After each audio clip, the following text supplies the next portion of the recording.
What do you think? اس interview کے بعد آپ کا پہلا ریئیکشن، رد عمل، ٹیک اوے کیا تھا؟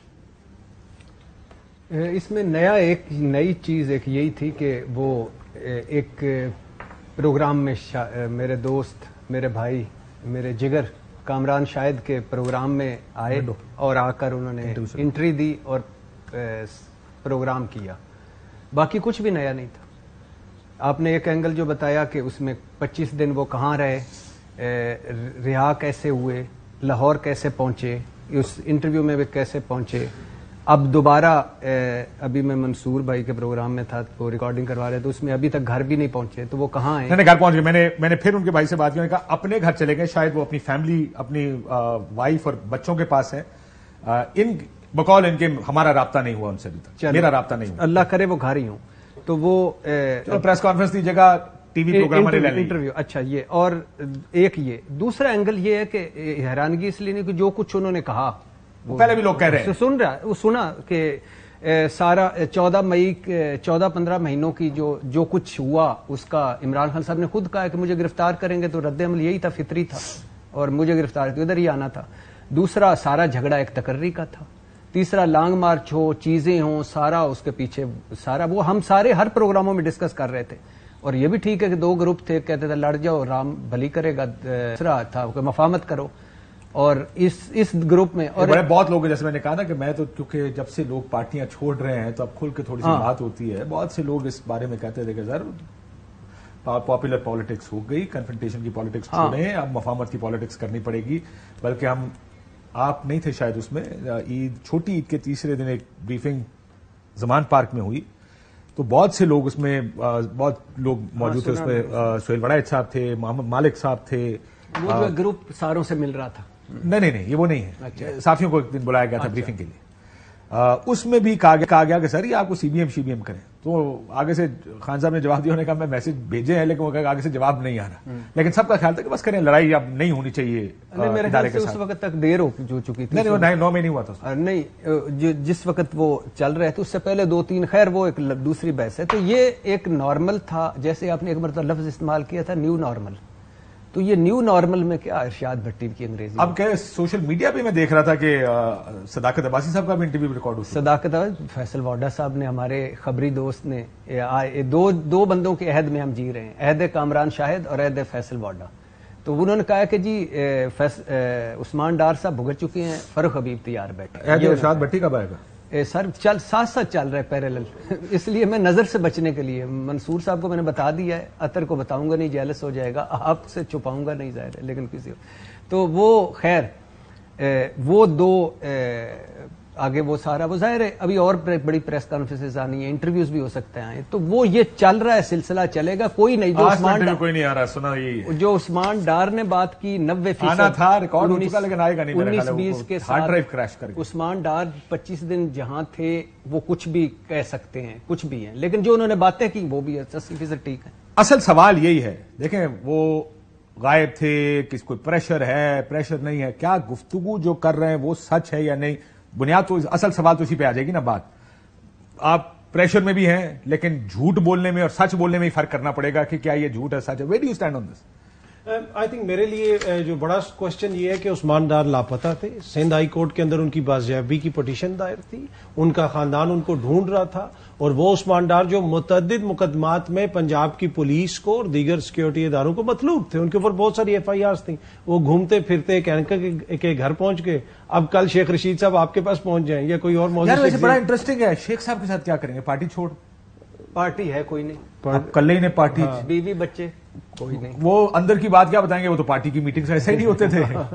سو شیخ صاحب ایک بڑی عجیب پوزیشن میں ہے کہ ان سے پریس کانفرنس اگر کرانی ہے یا ٹی وی پروگرام کرانا ہے تو کیا کہلوانا ہے ان سے، کیونکہ وہ تو کچھ کہہ نہیں سکتے نا. میرے خیال میں اتحادی جو ان کے ہیں وہ ان کے اتحادی نہیں رہیں گے اور بتائیں گے کہ یہ ان کی بھی کچھ جو ملک دشمن سرگرمی ہے مبینہ طور پہ. تو میرے خیال میں جس طریقے سے انٹرویو کیا گیا اس میں بہت سارے کوشچنز ہیں نا کہ وہ بندہ جو لاپتہ ہے، کسی کو نہیں پتا، وہ اچانک کسی معزز صحافی کے گھر پہنچ جاتا ہے اور پھر وہاں پہ کوشچنز ہوتے ہیں، پھر وہ باقاعدہ وہ بھاگ کے سٹیج پہ آتا ہے بندہ اور وہ جناب وہاں پہ پھر کوشچن سارے ہوتے ہیں. تو ایسا نہیں لگ رہا تھا عید شو ہے، ہنسی خوشی سیاست میں کب آئے, ماں باپ کیسے, باقی سارے کیسے, فیملی کیسے.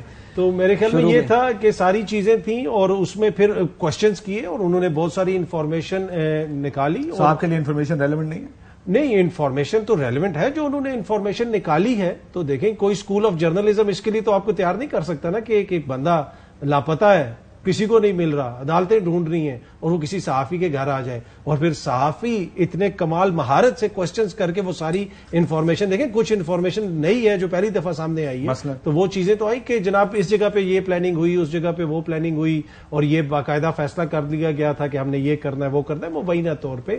تو میرے خیال میں اب اس انٹرویو کے بعد, میں نے پہلے بھی کیا تھا کہ اس انٹرویو کے بعد عثمان ڈار کی سیاست آئی ڈونٹ نو آگے اس کا کیا ہوگا, لیکن پاکستان چھوڑ دی اس نے, وہ تو وہی نا کیا ہوگا, پر پاکستان کی صحافت میں جان پڑ گئی ہے. صحافت مجھے زندہ ہوتی ہوئی نظر آ رہی ہے دوبارہ. منصور علی خان صاحب, آپ کی کیا رائے ہے جو آپ نے جو یہ انٹرویو آیا ہے, جو عثمان ڈار ایک دم آئے, غائب تھے, پٹیشنیں ہو رہی ہیں کہ گئے کہاں, حالانکہ خود انٹیریئر منسٹر کہہ چکے کہ ان کو گرفتار کیا جا چکا ہے, کسی عدالت میں نہیں تھے, کوئی ایف آئی آر میں ان کی گرفتاری نہیں ڈالی گئی کسی تھانے میں, کوئی کسی عدالت میں نہیں پیش کیا گیا.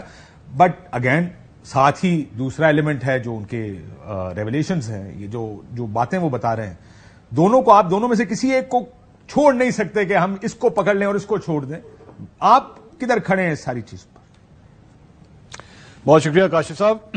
سب سے پہلے تو کاشف صاحب آپ کی جو کوآرڈینیٹر ہے اور میرے پروگرام کے جو کوآرڈینیٹر ہیں, میرا خیال میں ہمیں سب سے پہلے تو ان کو فائر کرنا چاہیے اور ان کو فارغ کر کے نا نئے کوآرڈینیٹر ہائر کریں, کیونکہ ماشاءاللہ ایسا کوآرڈینیٹر جس کو وہ شخص مل گیا جو روتی بلکتی ماں کو اپنی اولاد نہیں مل رہی تھی, وہ پچھلے 25 دن سے جو ہے وہ راہ تک رہی تھی کہ میرا پتر گھر کب آئے گا, وہ ڈھونڈ نہیں سکی, اس کے بھائی اس کو ڈھونڈ نہیں سکے, پٹیشن فائل کرنی پڑی سندھ ہائی کورٹ میں, وہ پھر بھی عثمان ڈار نہیں مل سکے. لیکن وہ جو کوآرڈینیٹر ہے اس نے تلاش کر لیا کہ عثمان ڈار کسی منجی کے نیچے چھپے ہوئے تھے یا کسی الماری کے پیچھے چھپے ہوئے تھے, وہاں سے ڈھونڈ نکال کے جو ہے وہ لے آئے. اچھا, دوسری بات یہ کہ اگر we will be lying to ourselves, اور میں ظاہری بات ہے ہم جتنے لوگ بیٹھے ہوئے ہیں سب سے زیادہ پروگرامز کرنے کا ماشاءاللہ ایکسپیرینس آپ کا ہے. اگر آپ کو یہ لگتا ہے کہ اس ساری چیز کے اندر بالکل کسی قسم کا کوئی جھول نہیں ہے, کسی قسم کا کوئی شک نہیں ہوتا, تو میرے خیال میں یہ اپنے ویورز کے ساتھ جھوٹ بولنے والی بات ہے اور یہ ہو نہیں سکتا. میں نے پورا وہ جو 1 گھنٹے کا پورا ایپیسوڈ دیکھا ہے, سوالات ہی سوالات ہیں. میں I don't want to comment on the anchor, کیونکہ میرے خیال میں وہ ویسے بھی برا لگتا ہے کہ آپ یہ لگے گا جیسے پتہ نہیں اپنے کمپیٹیٹر کو جو ہے وہ کچھ کہنے کی کوشش کر رہے ہیں. لیکن the whole thing did not look right. مطلب یہ کوئی ایسے میچز میں سے جس میں آپ کو لگتا ہے نا کہ یار 10 رن رہ گئے جیتنے میں اور 8 وکٹیں باقی ہیں اور 10 رن کے اندر 8 وکٹیں اڑ جائیں, تو ظاہری بات ہے پھر آپ کے جو ہے وہ الارم بیلز بجنا شروع ہو جاتے ہیں. دوسری بات یہ, عثمان ڈار صاحب کے جو گفتگو ہے 9 ستمبر کو گرفتار ہوتے ہیں, 9 ستمبر تک کی جو ان کی آخری ٹویٹ ہے اس میں بھی وہ خان صاحب سے محبت کا اظہار کر رہے ہیں. اپنی ساری ٹویٹس میں خان صاحب سے محبت کا اظہار کریں, کوئی شک و شبہ نہیں آنے دیتے کہ جناب یہ 9 مئی کے ماسٹر مائنڈ یہ تھے. آپ کو ظاہری بات ہے ایک تھاٹ پروسیس ہے نا, وہ کہہ رہے ہیں میں سوچ رہا تھا, آپ کی سوچ میں تو کوئی ایسی بات نہیں لگ رہی, آپ تو بالکل ایک سپاہی کے طور پہ جو ہے خان صاحب کو فالو کر رہے ہیں. لیکن suddenly one fine day you turn up at an anchor. آپ مجھے بتائیے, آپ نے اتنے پروگرامز کیے ہیں سوائے میرے خیال میں عید شو کے, آپ نے کتنے کرنٹ افیئرس کے شو اپنے گھر پہ کیے بھائی؟ آپ نے کتنے کرنٹ افیئرس کے شوز میں اپنے گیسٹوں کو جو ہے وہ گھر پہ بلا کے آپ نے پروگرامز کیے ہیں؟ So there are too many questions. اور قانونی پوائنٹ آف ویو سے یس, قانونی پوائنٹ آف ویو سے ہو سکتا ہے ڈار صاحب جائیں, جا کے گواہی دے دیں عدالت کے اندر اور کہہ دیں کہ میں بغیر کسی پریشر کے کر رہا ہوں, بغیر کسی فورس کے کر رہا ہوں. ہو سکتا ہے وہ خان صاحب کے لیے بہت بڑی پرابلم بن جائے. لیکن اگر کوئی مجھے یہ کہے گا کہ پاکستان تحریک انصاف کا فالوور, عمران خان صاحب کا چاہنے والا, اگر آپ اس کو عثمان ڈار کا یہ انٹرویو دکھائیں گے اور اس کے بعد وہ یہ کہے گا اچھا جی یہ ہوا ہے, میں آج کے بعد بلے کو ووٹ نہیں دوں گا, تو میرے خیال میں یہ اپنے آپ بیوقوف بنانے والی بات ہے. میں یہ سمجھتا ہوں کہ آج اگر عمران خان صاحب خود بھی جا کے اپنے پی ٹی آئی کے فالوور کو کہہ دینا کہ 9 مئی میں نے کیا ہے, میں ماسٹر مائنڈ تھا اس کا, تو ان کے فالوورز نے یہ کہنا ہے جی بالکل ٹھیک کیا. ان کی سوچ ایسی بن چکی ہے, وہ کہیں گے بالکل ٹھیک کیا, they will not even question it. تو آئی ڈونٹ تھنک کہ سیاسی طور پہ اس سے کوئی بہت بڑا ڈفرنس آ جائے.